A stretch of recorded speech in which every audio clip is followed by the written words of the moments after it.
أقول الوضع مزري والعواقب وخيمة، والحال ورثاله مع وقت ميال، ما عاد باقي للقيم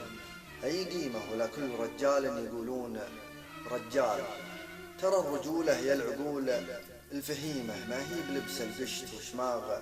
وعقال، ولا هي بقسوة أو حلول عقيمة، ولا هي بسجة أو سواليف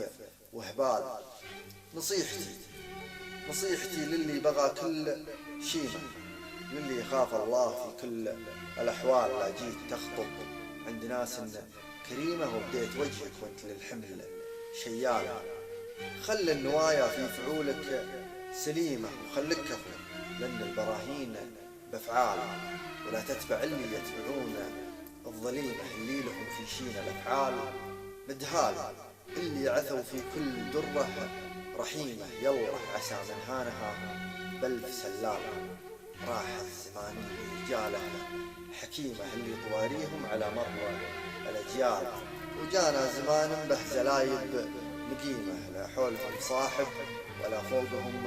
وال، تمدحوا بالمرجلة هي عظيمة عن مثلهم اللي كما شبه الرجال، والبعض منهم ما يساوي بهيمة، ولا عنده إلا هرج ولسان قطال، والمهرة اللي ذكرها بالحشيمة أفعالها تطغى على ذيك الأشكال. أنثى وهي في شرع ربي مقيمة، طهارة تغسل شماريخ الجبال، يكفي لا من رحت بيتك تقيمة، ومن غيرك يشتكي شين الأعمال، لأن المطر ما تحمله أي غيره، لأن الشرف عروقها دوم سيال. اسمع كلامي وفهمه يا الرخيمة، وميز ما بين الجد وعلوم الهزال،